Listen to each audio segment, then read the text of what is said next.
चलो हमारे क्लास 12 के कैसे भी आप लोग कल को डिस्क्राइब किया था। लास्ट स्प्रिंग का फर्स्ट पार्ट मैंने डिस्क्राइब कर दिया था मुकेश के साहब के बारे में।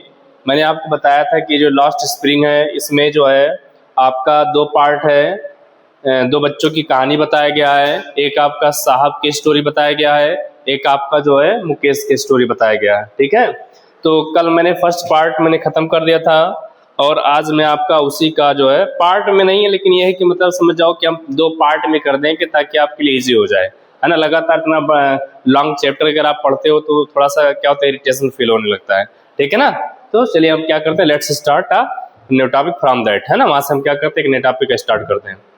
अब मैंने जैसा कि आपको बताया था कि पहला क्या था, साहब के बारे में था। जो साहब था क्या करता था, रैग पिकिंग करता था। क्या करता था, रैग पिकिंग करता था। ठीक है, कूड़ा कचरा उठा करके बेचारा अपना जीवन यापन करता था। उसी से अपने फैमिली को भी क्या करता था, भोजन वगैरह क्या करता था, खिलाता था। अब उसी तरीके से यहाँ पर मुकेश की बात किया गया है कि मुकेश जो है फिरोजाबाद से बिलोंग करता है। जब मुकेश फिरोजाबाद से बिलोंग करता है तो निश्चित तौर से जो है उसकी फैमिली भी कहाँ से बिलोंग करती है, फिरोजाबाद से बिलोंग करती है। आप जानते हैं कि मतलब फिरोजाबाद किसके लिए फेमस है, Firozabad famous for its bangles. आप जानते हैं कि जो फिरोजाबाद है चूड़ियों के लिए फेमस है, मतलब वहाँ ग्लास ब्लोइंग इंडस्ट्री ज़्यादा है, ग्लास इंडस्ट्रीज ज़्यादा वहाँ पे जितनी भी काज है मोस्टली आप इन फिरोजाबाद आपको देखने को निश्चित तौर से आपको क्या करेंगे, मिलेंगे। ठीक है ना, तो चलिए स्टार्ट करते हैं। मैं टॉपिक को स्टार्ट करने से पहले मैं सिर्फ इतना कहता हूँ बाबू कि जो मेरा चैनल है द ग्लोबल इंग्लिश, उसको शेयर कीजिए, सब्सक्राइब कीजिए, बेल आइकन दबाना मत भूलिए, ताकि जो भी नया वीडियो मैं अपलोड करूँ उसका नोटिफिकेशन जस्ट आपके पास पहुँच जाए। ठीक है, चलिए बोर्ड वाले जितने भी बच्चे हैं वो अपना प्रिपरेशन करते रहेंगे। ठीक है, लिटरेचर लगभग 4-5 चैप्टर जब हो जाएगा तो इसके बाद मैं ग्रामर आपका स्टार्ट कर दूंगा। ठीक है, बहुत सारे बच्चे बोल रहे थे सर ग्रामर थोड़ा सा हमें बता दीजिए। ठीक है, उसको भी हम क्या करेंगे, बहुत अच्छे तरीके से मैं स्टार्ट करूंगा। ठीक, चलिए लेट्स स्टार्ट। क्या कहता, I want to drive a car. अभी जो लाइन जैसे वहां पर था फर्स्ट वाले पार्ट में था, some time I find a रुपी और 10 रुपी नोट इन अ गार्बेज। कभी कभी मुझे क्या होता था, गार्बेज में 1 रुपए का नोट मिल जाया करता था या 10 रुपए का नोट मिल जाया करता था। तो क्या करता था मैं, आई डोंट स्टॉप स्क्राउंगिंग, तो मैं स्क्राउंगिंग करना रुकता नहीं था, है ना। उसी तरीके से यहाँ पर क्या कह रहा है, I want to drive a car, मतलब ये जो लाइन, इस लाइन को हम बीच में पढ़ेंगे जिसे फर्स्ट पार्ट में था। मुकेश कहता है कि मैं क्या चलाना सीखूंगा, कार चलाना सीखूंगा, अर्थात मैं कार चलाना चाहता हूँ। मुकेश इंसिस्ट, राइटर अर्थात राइटर आप जानते हैं कौन है, एनीस जंग। राइटर कौन है, राइटर के बारे में भी थोड़ा सा आपको पता होना चाहिए। राइटर कौन है, एनीस जंग है। वो क्या कहते हैं कि जब मैंने उससे पूछा कि भाई तुम क्या बनना चाहते हो, तो कहता है कि I want to drive a car, मैं कार चलाना चाहता हूँ। मुकेश इंसिस्ट का मतलब क्या होता है, जिद होता है। मुकेश जिद करता, on being his own master, खुद का मालिक होने का वो क्या करता है, जिद करता है। मुकेश जो है खुद का मालिक होने का वो क्या करता है, जिद करता है। I will be a motor mechanic, और कि मैं क्या करूंगा, क्या बनूंगा, मैं मोटर मैकेनिक बनूंगा। ही अनाउंस, वो कहता है। Do you know anything about the car, I ask, I am writer. Writer कहते हैं कि मैंने उससे पूछा कि भाई तुम कार चलाना तो चाहते हो, ठीक है समझ में आता है, ठीक है, लेकिन क्या तुम कार के बारे में कुछ जानते हो, उसके बारे में कि कार कैसे क्या होती है, उसमें क्या कंडीशन होता है, गियर कैसे लगता है, क्या उसके बारे में सब कुछ जानते हो। I will learn to drive a car, he answers. Writer कहती है कि मुकेश कहता है कि मैं कार चलाना मैं सीख लूंगा, मैं looking straight into my I, वो कहाँ देखते हुए बोलता है, सीधे मेरी आंखों में देखते हुए बोलता है कि मैं इस चीज को मैं कार चलाना मैं सीख लूंगा। His dreams looks like a mirage amidst the dust of streets that fill a town of Firozabad famous for its bangles। तो वो दिया गया कि जो फिरोजाबाद है वो किसके लिए फेमस है, बैंगल्स मतलब चूड़ियों के लिए फेमस है। अब क्या कहते हैं कि उसके जो सपने थे, लूम्स, ऐसा प्रतीत हो रहा था ना, दूर से किसी का भ्रम दिखाई देना। लूम्स का मतलब ये होता है, जैसे कभी कभी देखिए आप क्या समर सीजन चल रहा है, गर्मी का मौसम चल रहा है, बहुत क्या होता है, जैसे मान लीजिए अगर हम बाइक से कहीं सड़क पे जा रहे होते हैं तो जहाँ छांव होता है ना, ऐसा प्रतीत होता है कि मानो वहाँ पे क्या है, वाटर है ना। दूर से देखने पे ऐसा प्रतीत होता है, आप कभी फील किए होंगे ऐसा प्रतीत होता है कि मानो कि जस्ट लाइक का मतलब वाटर वहां पे गिरा हुआ है ना, या पानी का बारिश वहां पे कलेक्ट इकट्ठा हुआ है। तो क्या है, उसके जो सपने थे उसी मिराज की तरह से, उसी लूम्स की तरह से थे, है ना। मतलब कहने का मतलब है कि उसके सपने कभी पूरे होने वाले ही नहीं थे, सिर्फ उसका एक इल्यूजन था, सिर्फ उसका एक भ्रम था, है ना। क्यों पूरे होने वाले नहीं थे? इसलिए पूरे होने वाले नहीं थे क्योंकि वो किस फैमिली से बिलोंग करता था? पुअर फैमिली से बिलोंग करता था।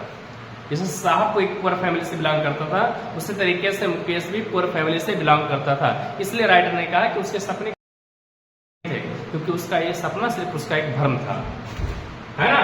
That dust of street fills his town. अब जब कह रहा राइटर उसके बाद कि जो फिरोजाबाद की गलियां हैं, सड़क है ना, वो किससे भरी रहती हैं? डस्ट से भरी रहती हैं। फिलिस टाउन मतलब जो टाउन है, जो शहर, जो सड़क है ना, वो किससे भरी रहती हैं? डस्ट से भरी रहती हैं। And Firozabad famous for its bangles, और फिरोजाबाद किसके लिए फेमस है? चूड़ियों के लिए भी ये क्या है? फेमस है। Every other family in Firozabad is engaged in making bangles। Writer कहते हैं engaged माने लगा हुआ, engaged का मतलब होता है किस चीज में लगे हुआ। राइटर कहते हैं कि फिरोजाबाद का प्रत्येक परिवार क्या बनाने में लगा हुआ है? चूड़ियां बनाने में लगा हुआ है। फिरोजाबाद का प्रत्येक परिवार क्या बनाने में लगा हुआ है? चूड़ियां बनाने में लगा हुआ है। It is the centre. आगे इसको आप इंपॉर्टेंट, इसको आप अंडरलाइन कर लेंगे, है ना। क्यों फेमस है? क्यों फेमस इसको पूछता है। Why is Firozabad famous for, यानी फिरोजाबाद किसके लिए फेमस, क्यों फेमस है? It is the centre of India's glass ब्रोइंग industry. वही मैंने बताया आपको कि ये कांच की फैक्ट्री, मतलब यहाँ पर क्या है? कांच की फैक्ट्री का केंद्र है, मतलब भारत का समझो कि कांच की फैक्ट्री का केंद्र है। Where families have spent generations working around the furnaces, जहां पर कई पीढ़ियां क्या करती हैं? बिता देती हैं। कई पीढ़ियां बिता देती हैं काम करते करते, उसके चारों तरफ काम करते करते, भट्टियों के चारों तरफ काम करते करते कई पीढ़ियां क्या कर देती हैं बाबू? अपने को स्पेंड कर देती हैं। बेल्डिंग, और क्या करते हुए? बेल्डिंग ग्लास, मतलब चूड़ियां हो तो उसको क्या करते? बेल्डिंग करते ना, तो ग्लास को बेल्डिंग करते करते, मेकिंग बैंगल्स, चूड़ियां बनाते बनाते, for all the women in the land it seems. ऐसा प्रतीत होता है कि मानो कि इस धरती पे जितनी भी औरतें, जितनी भी लेडीज हैं जो चूड़ियां पहनती हैं, वो सिर्फ कहां से बनता है? कहां से बन करके आता है? फिरोजाबाद से ही बन करके आता है। ठीक है, तो बताओ अगर किसी बच्चे को फर्स्ट पैराग्राफ में अगर दिक्कत होगा तो तुरंत क्या करें? कमेंट बॉक्स में बताएगा सर मुझे इसका मीनिंग नहीं समझ में आया, on the spot I will answer you. ठीक है, नेक्स्ट करते क्या है आगे, देखिए क्या है इसमें।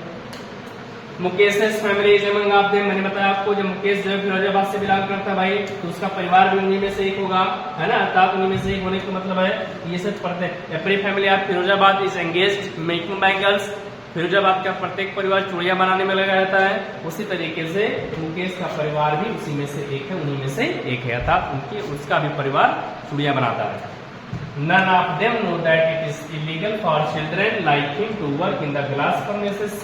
राइटर कहते हैं कि कोई नहीं जानता है इस बात को कि बच्चों के लिए ग्लास फर्नेसेस अर्थात कांच की फैक्ट्री में काम करना ये क्या होता है? इलीगल होता है, गैर कानूनी होता है। इस बात को कोई नहीं जानता है। और कैसा है? विद हाई टेम्परेचर, मतलब एक उच्च तापमान में काम करना। एंड डिंगी सेल्स का मतलब होता है अंधेरे कमरे में काम करना, विदाउट एयर एंड लाइट, बिना हवा और प्रकाश के, है ना भाई। अगर 18 साल से कम बच्चा है, 21 साल से कम बच्चा है, तो उसका क्या होता है? इलीगल माना जाता है, काम नहीं कर सकता वो। दैट लॉ इफ इनफोर्स, अगर उसे क्या किया जाता है? फोर्स किया जाता है बहुत ज्यादा, है ना, काम कराया जाता है, इसमें इलीगल है। Could get him and all those 20,000 children out of the hot furnaces where they slog their daylight hours। अगर वहां से निकाला जाए तो लगभग 20,000 बच्चे वो निकल करके बाहर आएंगे, जहां पर क्या करते हैं? वो अपनी लाइफ को बिता देते हैं, घंटों काम करते हैं, दिन रात काम करते हैं बेचारे। After losing brightness their eyes, और लगातार उस अंधेरे कमरे में काम करने की वजह से पराया वो अपने आंखों की रोशनी को भी क्या कर देते हैं? खो देते हैं। पराया जो है वो उस फैक्ट्री में काम करने की वजह से, अंधेरे कमरे में काम करने की वजह से वो क्या कर देते हैं? अपने आंखों की रोशनी को भी क्या कर देते हैं? खो देते हैं। नेक्स्ट चैप्टर क्या है? मुकेश आइज बीम माने निर्देशित करती है एज वॉलंटियर्स, दर्शक को निर्देशित करती है टू टेक मी होम, कि मुझे कहाँ लेकर के चलो, घर लेकर के चलो, उसकी आंखें इसमें निर्देशित हो रही है, लोगों को बता रही है, which he proudly says he being rebuilt, जिससे बहुत ही गर्व से कहता है कि मैं उस घर को दोबारा बनाऊंगा। We walk down stinking lanes, stinking lens का मतलब होता है, क्या होता है स्टिंकिंग लेंस का मतलब ये होता है कि गंदे एरिया से हम लोग गंदे एरिया से गुजरे।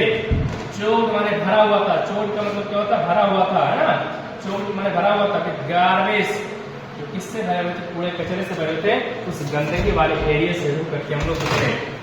पास्ट होम्स जो उसका पुराना घर था, दैट रिमेन्स हाउसेस विद क्रम्बलिंग्स, जो उसका पुराना घर था झोपड़ी जो था वो टूटी हुई थी, उसके दीवार टूटे हुए थे, डोर्स निकले हुए, उंगलियां टूटे हुए थे, डोर्स निकले हुए थे, no Windows.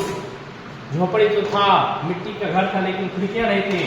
Crowded with families of humans and animal coexisting in primal state. Writer कहता क्या है कि अब वहां पे कौन रहने लगा है, अब वहां पे कौन रहता है, अब वहां पर जो है मनुष्य की अपेक्षा दूसरे जानवर रहते हैं, अर्थात एनिमल रहना स्टार्ट कर देते हैं। जैसे मान लो कि अगर हम किसी घर में रहते हैं, उस घर को अगर हम छोड़ देते हैं तो निश्चित तौर से वहाँ पे सांप वगैरह, बिच्छू वगैरह, है ना, आ जाते हैं। ठीक है, चलिए आगे चलते हैं बाबू।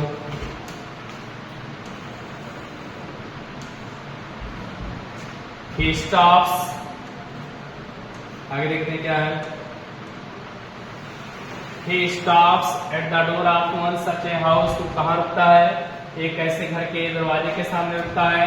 Banks a wobbly iron roll with his foot, वो क्या करता है, बैंक्स माने मारता है ना, बैंक्स में तो क्या होता है मारता है, अपने पैरों से जो है उस दरवाजे को, लोहे वाले दरवाजे को क्या करता है मारता है, जो टूट गई थी उसे से ओपन, पैर से मार करके उस दरवाजे को खोलता है। The enter half built shack, हमें कैसे, सैक माने क्या कहेंगे, सैक माने यहाँ पर हम क्या कहेंगे, सैक माने यहाँ पर घर कहेंगे, हम कह सकते हैं ना। हमें कैसे घर में प्रवेश करने वाला जो आधा बना हुआ था, आधा बना होने का मतलब है कि ना उसमें दरवाजे थे ना खिड़कियां, तो कुछ थे नहीं।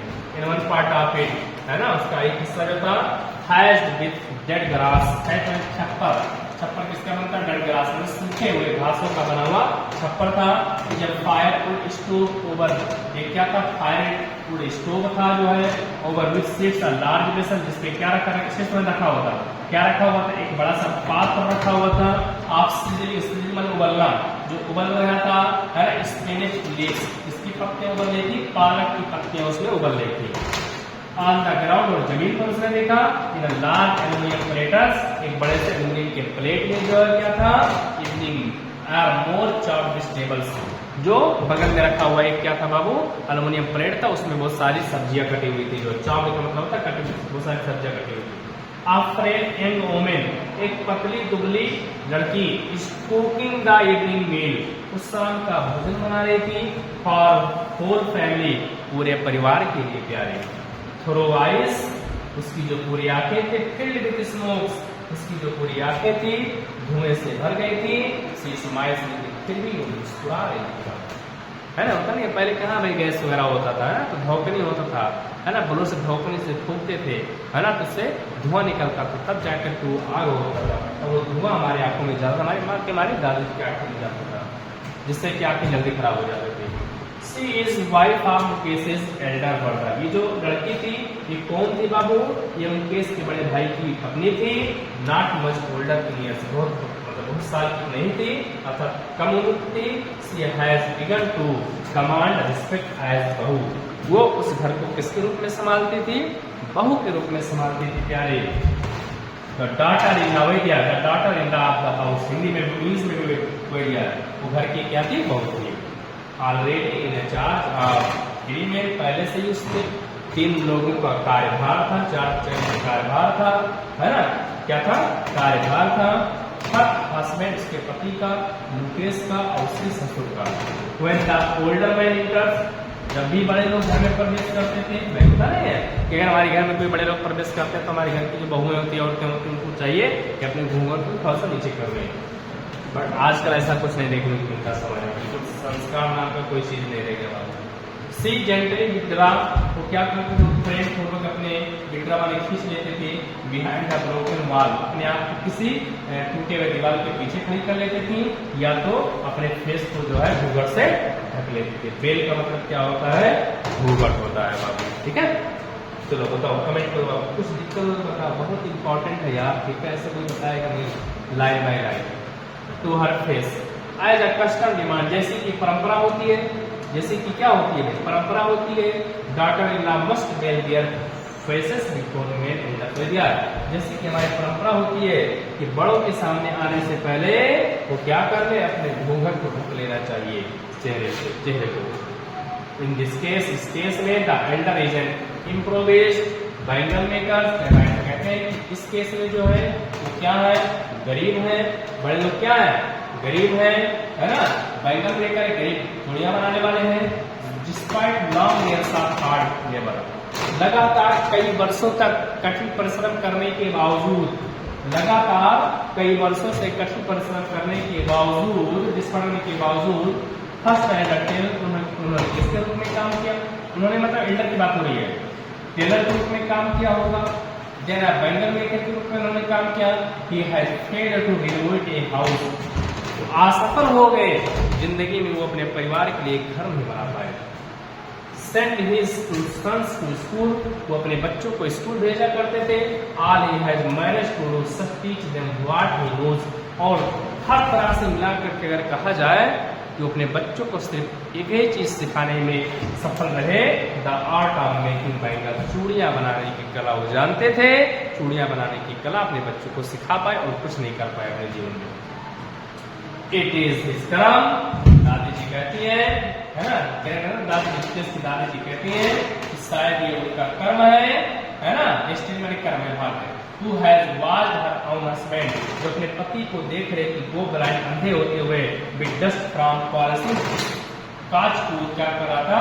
जिस कांच की चूड़ियों को क्या कर रहा था? वो पॉलिश कर रहा था, उससे जो है वो अंधे होता हुआ जा रहा था। इस चीज को वो उसकी दादाजी देख रही थी, बट कुछ नहीं कर सकती थी वो। Can God given lineage even be broken? She implies, वो बताती है कि क्या ईश्वर ने भी हमारा एक ऐसे वंश में जन्म दिए हैं जो कि परिवार कैसा? गरीब है, मतलब हम और उस सपने देख ही नहीं सकते। Bar is the caste of bangle makers, writer कहते हैं अर्थात दादी जी कहते हैं कि चूड़ियां बनाने वाले घरों में, चूड़ियां बनाने वालों के घरों में जन्म लेना, they have been seen nothing but bangles, चूड़ियां बनाने वाले के घरों में जन्म लेने का मतलब है कि सिर्फ और सिर्फ वो क्या देखेंगे? चूड़ियां ही देखेंगे, और कुछ देख सकते हैं? सोना चांदी तो देखेंगे नहीं। अगर सुनार परिवार में अगर आपका जन्म होता है तो समझ में आता है कि भाई आप सोना चांदी देखो, बट वो बैंगल्स देखते थे। इन द हाउस, घरों में चूड़ियां होती थी, आंगन में चूड़ियां होती थी। इन एवरी अदर हाउसेस, प्रत्येक घरों में चूड़ियां होती थी। एवरी अदर यार्ड, दूसरे यार्ड में चूड़ियां होती थी। Every street in Firozabad, Firozabad के प्रत्येक गलियों में चूड़ियां ही चूड़ियां होती थी। स्पाइरल्स ऑफ बैंगल्स, बैंगल्स जो स्पाइरल होते थे, गोल होते थे, जो सनी कलर के, सनी गोल्ड कलर के होते थे, पेडी ग्रीन होते थे, रॉयल ब्लू होते थे, पिंक होते थे, पर्पल होते थे। Every colour born out of the 7 colours of the rainbow, मतलब सिर्फ प्रत्येक कलर का होता था, रेनबो बन जाता था, वो सभी कलर मिलकर के 7 कलर बन जाते थे। लाई इन माउंट्स, लाई इन माउंट्स, माउंट्स माने ढेर, तो ढेर पड़े रहते थे, है ना। इन अनकेम्प्ट यार्ड, मटमैले गंदे आंगन में, गंदे आंगन में जो है ढेर में जो है पड़े रहते थे चूड़ियां। Are piled on 4 wheeled hand carts, जब भी चूड़ियां बेचने वाला होता था वो हाथ गाड़ी लेकर के, हाथ गाड़ी में पकड़ करके रिक्शा कह सकते हैं, है ना, मतलब वो ठेला कह सकते हैं, ठेले पे लाद करके उसको बेचा करता था वो। कुछ by young man along the narrow lens, और उसको कैसे कौन ढकेलता था? ढकेला जाता था। 2 यंग मैन क्या करते थे? पतली पतली गलियों में ढकेल करके जाते थे, उसे बेचते थे सैंटी टाउन में, गंदे इलाकों में। एंड इन डार्क मूवमेंट्स, अब राइटर कहते हैं कि इन अंधेरे में, अंधेरे में movement next lines of planes लेकिन आइलैंड्स, जब शाम का समय होता था, ठीक है, तो सभी जितने भी घर में काम करने वाले लोग होते थे घर में, अंधेरे घर में जो है, अंधेरे ह्यूटमेंट्स का मतलब होता है झोपड़ी या कमरा, जो भी कह सकते हैं, है ना, अंधेरे कमरे में, है ना, तो कुछ जला करके लैंप वगैरह जला करके काम किया करते थे। उनके बगल में बच्चे बैठ जाते थे, लड़कियां बैठ जाती थी अपने पिता और माँ के साथ, और क्या करते थे, ग्लास जो होता था उसको बेल्डिंग करते थे और उसको शेप देते थे गोले आकार का, है ना। मतलब बच्चे भी बेचारे क्या करते थे, पास में बैठ करके जो है काम किया करते थे। अच्छा इससे है ना। Their eyes are more, क्योंकि their eyes are more adjusted to dark than to light outside। तो रात में लैंप जला करके क्यों काम किया करते थे, क्योंकि राइटर ने कहा है कि उनकी जो आंखें होती है, उनकी जो आंखें थी वो दिन की अपेक्षा रात में ज्यादा एडजस्ट होते थे काम करने के लिए। जैसे दिन में अगर हम काम कर रहे हैं तो दिन में ज्यादा हमारी आंखें एडजस्ट होती है, अगर हम रात में काम कर रहे हैं तो रात में हमारी आंखें ज्यादा स्टेबल हो जाती है काम करने के लिए। एंड That's why, और इसी कारण से they often end up losing up their eyesight before they become adult। इसलिए वो अपने बूढ़े होने से पहले ही अपनी आंखों की रोशनी क्या कर देते थे बाबू, खो देते थे वो, है ना। मेरे लगातार अगर आप अंधेरे में रहते हो तो आपकी आंखों की पुतलियां सिकुड़ जाएंगी। ये याद रखो। Savita, a young girl in a drape pink dress.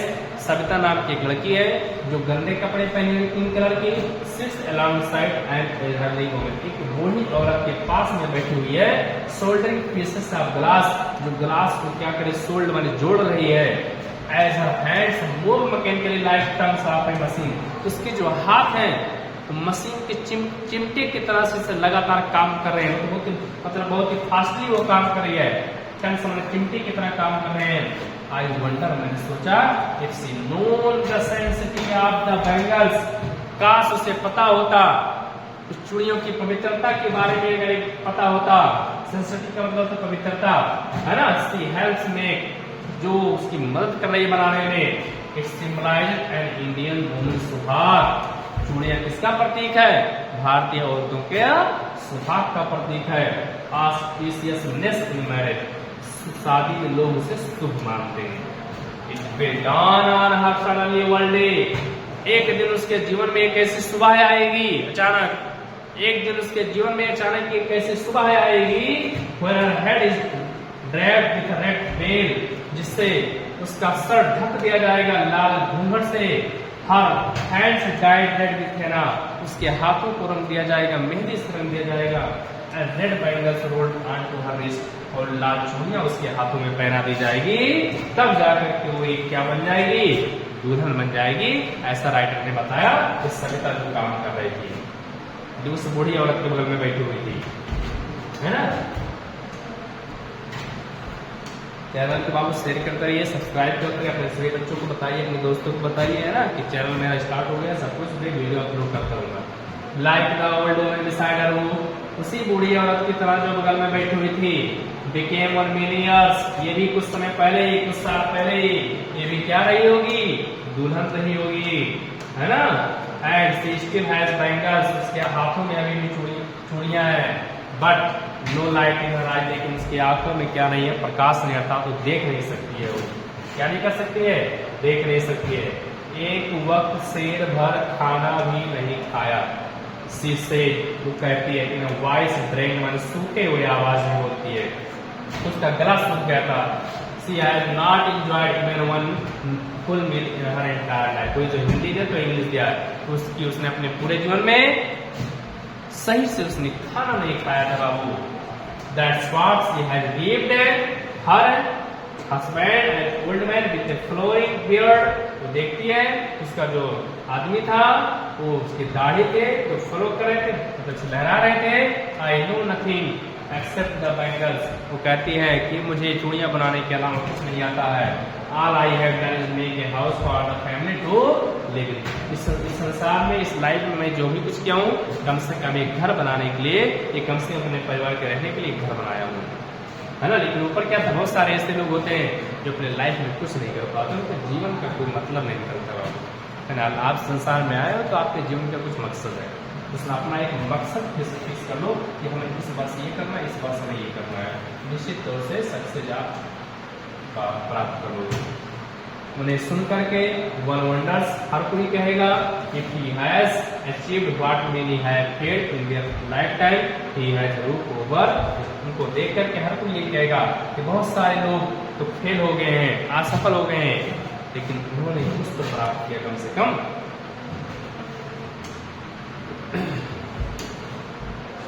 They cry out not having money to do anything except carry out the business of making bangles। वो ऐसा नहीं थे कि they cry out not having money, उनके पास पैसा ना होने की वजह से वो नहीं रो रहे थे। To do anything except carry out the business, समस्या ये थी ना कि उसी बिजनेस को आगे बढ़ाना वो चाहते थे वो, है ना। जो कि उनके पास पैसा नहीं था, not even तो enough to eat, यहाँ तक उनके पास खाने के लिए कुछ नहीं होता था। Reaching every home, प्रत्येक घर पे जाते थे, दरवाजे खटखटाते थे, भैया मुझे आज ये दे दो, भैया मुझे आज ये दे दो। The young men echo the lament of their elders, जो बूढ़े जो मतलब यंग मैन होते थे वो विलाप करते थे, है ना, कि अपने बड़ों को याद करके little has moved with time, यही सोच करके ये पल ये समय बीत जाएगा बहुत जल्दी ही, ऐसा प्रतीत होता था फिरोजाबाद में। Years of mind numbing toil है किल्ड, लगातार काम करते करते, टॉयल माने परिश्रम, काम लगातार काम करते करते उनकी सोचने की जो क्षमता होती थी वह नंबिंग हो जाती थी, माने शून्य हो जाते थे, बेचारे को सोच ही नहीं सकते थे, है ना। All initiative and ability to dream, के सारे सपने खत्म हो जाते थे। Why not organize yourselves into a cooperative? I ask a group of young men who have fallen into vicious circle of middlemen। Writer कहते हैं कि मैंने आदमियों के समूह से मैंने पूछा कि भाई आप लोग क्या नहीं एक ऑर्गेनाइजेशन क्यों नहीं बना लेते, इस संगठन बनाकर क्यों नहीं काम करते हो। जो कहाँ फंसे हुए थे, एक विशियस सर्कल में फंसे हुए थे, विशियस सर्कल में कुचक्र में फंसे हुए थे, किसके मिडिलमैन मध्यम वर्गीय लोगों के कुचक्र में फंसे हुए थे। वो ट्रैप्ड देयर फादर्स एंड फोरफादर, जहां पर उनके पिता के पिताजी भी फंसे हुए थे। पिता के पिताजी के फंसने का मतलब ये बाबू, पहले क्या होता था कि दादाजी अगर हमारे काम कर रहे हैं तो उनके बेटे भी काम करते थे, शादी हो गई उनके बेटे काम करेंगे, है ना। तो जो बड़े लोग होते थे कहते थे कि आपके पिताजी मुझसे उतना उधार लेते हैं, आप जब काम करोगे तो उसका पैसा चुकेगा। तब तक उनका एक पीढ़ी खत्म हो जाता, फिर ऐसे पीढ़ी दर पीढ़ी चलता रहता था, जो कभी खत्म ही नहीं होता था। Even if we get organise, उन्होंने बोला कि अगर हम लोग संस्था बना भी लेते हैं, वी आर वंस, हम अकेले हैं, वो will be hard up by the police, police से हमें कौन बचाएगा, बीटेन, हम पीटे जाएंगे, विशेष करके जेल में भेज दिया जाएगा, फॉर डूइंग समथिंग इलीगल, कुछ इलीगल चार्ज लगा करके हमें कहाँ भेज दिया जाएगा, जेल भेज दिया जाएगा, ऐसा उन लोगों ने बोला। कितने समझदार देख सकते हो आप। There is no leader among them, हमारे बीच में कोई नेता भी नहीं जो हमें बचाएगा भाई। No one who could help them see things differently, कोई नहीं है जो हमारी मदद भी कर सके, ऐसा कोई हमारे समाज में है नहीं हम लोगों के बीच में जो हमारी मदद कर सके, है ना। और see them differently, think differently, जो चीजों को बिल्कुल अलग देखे। Their father are as tired as they are, उनके पिता जितने ही थके होते थे जैसे कि बच्चे, जितना के बच्चे थके होते थे, बच्चे भी साथ में काम करते थे। They talk endlessly, a spiral that moves from poverty, apathy to greed and to injustice। पूरा अंत में बात करते थे यही कि कैसे गरीबी से निकला जाए, कैसे जो ये भेदभाव इससे निकला जाए, लालच से कैसे निकला जाए, और जो हमारे जो अन्याय हो रहा है इन सब से हम कैसे निकलेंगे। शाम के समय ये लोग क्या करते थे, आपस में बैठ करके बातें करते थे। लिसनिंग टू देम, उनको सुन करके, आई सी तो distinct of the world, right कहती है, इन सबको सुन करके मेरे माइंड में ख्याल आता है कि मैं संसार को मैं दो तरीके से मैंने देखा। वन ऑफ द फैमिली, एक मैंने परिवार को देखा, caught in web of poverty, जो किसमें फंसे हुए थे, गरीबी की जाल में फंसे हुए थे। Burdened by the stigma of caste, जो जाति का कलंक लेकर पहने हुए थे, जाति का कलंक का बोझ था उनके सिर पर। In the which they are born, जिस समाज में वो पैदा हुए थे। And the other vicious circle of the sahukar, दूसरा क्या था, एक कुचक्र था, साहूकार का कुचक्र था, मिडिल मैन कुचक्र में फंसे हुए थे, पुलिस मैन से कुचक्र में फंसे हुए थे, कीपर्स ऑफ लॉ, कानून के रखवालों के कुचक्र में फंसे हुए थे, हाथ में फंसे हुए थे, चंगुल में फंसे हुए थे। द ब्यूरोक्राट्स एंड द पॉलिटिशियंस, इन सभी लोगों के हाथ में फंसे हुए थे। ये संसार में देखा, फैमिली के बारे में बात की है ना। अब दूसरा कहते हैं together have have imposed a baggage on the child that cannot put down. अब कहते क्या है, उन लोगों के शरीर पर, उन लोगों के बच्चों के सिर पर एक ऐसा बोझ डाल दिया गया है, एक ऐसा बोझ डाल दिया गया है जो कभी वो उतार ही नहीं पाएंगे। एक ऐसा बोझ जो है, एक ऐसा सामान लाद दिया गया है कि वो उतार ही नहीं पाएंगे। मतलब ऐसा कलंक लाद दिया गया है जिस कलंक को वो कभी खत्म ही नहीं कर पाएंगे, है ना। बिफोर ही इज अवेयर, यानी जागरूक होने से पहले ही, मतलब जागरूक होने से पहले ही accept it as naturally as his father, उस चीज को वैसे ही स्वीकार कर लेंगे जैसे कि उसके पिताजी स्वीकार कर लिए थे, स्वाभाविक रूप से। भाई जाहिर सी बात है, एक बच्चा को जो बताएंगे शुरुआत में, वही लास्ट में तो सीखेगा, बड़ा होकर के वही तो जानेगा। बचपन से ही सब कुछ उसके बाद जिम्मेदारियां संभाल दिया तो बाद बेचारा क्या सीखेगा। तो do anything else it's mean to dare, कहता क्या है, अगर कुछ डिफरेंस करने का मतलब है तो आपके अंदर साहस होना चाहिए। And daring is not part of his growing up, और साहस जो था उनका हिस्सा नहीं था, साहस उनके बढ़ने का हिस्सा नहीं था। When I sense a flash of it, जब मैंने इस पे एक नजर डाला, in case I cheered, case को जब मैंने देखा तो मैं प्रसन्न हो गई। I want to be a motor mechanic, को डिफरेंस सोचता था, वो दोबारा बोलता है कि मैं मोटर मैकेनिक बनना चाहता हूँ, मैं वही चूड़ियाँ बनाना नहीं चाहता हूँ, घर का बिजनेस में आगे बढ़ाना नहीं चाहता हूँ। कि हमारा दादा सबसे ये लाता है तो हम सबसे ये लाता हूँ। He will go to garage, कहता मैं गैरेज जाऊंगा, सीखूंगा मैं। And the garage is long away from his home, जो गैरेज था उसके घर से काफी दूर था। आई विल वॉक, कहता मैं पैदल जाऊंगा, जिद करता है। Do you also dream to fly a plane, तो कहता राइटर कहते हैं कि क्या तुम ये सपना नहीं देखते हो कि तुम काश क्या उड़ाते हो, क्या उड़ाओ, प्लेन उड़ाओ। He is suddenly silent, तो अचानक शांत हो जाता है। नो, कहता नहीं। He said staring at the ground, मतलब ग्राउंड की तरफ देखते हुए कहता नहीं, ये हमारी इच्छा नहीं है कि मैं क्या उड़ाऊं, प्लेन उड़ाऊं। एक तो जो है कार चलाने के हमारे सपने ही नहीं पूरे हो रहे हैं, प्लेन कहाँ से उड़ा पाऊंगा। इन स्मॉल मर्मर, है ना, मतलब थोड़ा सा वो मन में बबड़ाता है। देयर इज एन इम्प्रेसमेंट, उस शर्मिंदगी से भरा हुआ था। That has not yet turned into regret, तो वो जिसको पश्चाताप नहीं हुआ। He is content to dream of cars, वो कार के सपने को लेकर के ही संतुष्ट था, है ना, कंटेंट में संतुष्ट था। That is sees hurdling down street of his town, few aeroplanes fly over Firozabad, कुछ ही एरोप्लेन जबाद में। ये था बाबू आपका पूरा चैप्टर क्या हो गया, एंड हो गया था। लास्ट स्क्रीन आपने मुकेश की स्टोरी पढ़ा, साहब की स्टोरी को पढ़ा, है ना। आपने देखा होगा लगभग दोनों की सिमिलरिटी थी, लेकिन हमें डिफरेंस सोचना चाहिए बाबू। अगर आप डिफरेंट सोचोगे तभी लाइफ में कुछ कर पाओगे, सक्सेस हो पाओगे। उसी भीड़ में चलोगे, उसी भीड़ की तरह ले जाकर के कचरे में कहीं फेंक दिया जाएगा। लेकिन डिफरेंट चलोगे तभी लोग आपको नोटिस करेंगे, ठीक है ना। चलिए ओके, थैंक्स फॉर आपकी बेस्ट। आप लोग पढ़ते ही लोग बाबू, keep reading, keep studying, okay. बस मैं यही कहूँगा आपसे, मेरा यकीन उम्मीद है बाबू, जो मेरा चैनल है द ग्लोबल इंग्लिश, उसको शेयर कीजिए, सब्सक्राइब कीजिए, बेल आइकन दबाना, ठीक है। ओके, थैंक्स फॉर आपकी बेस्ट। आप लोग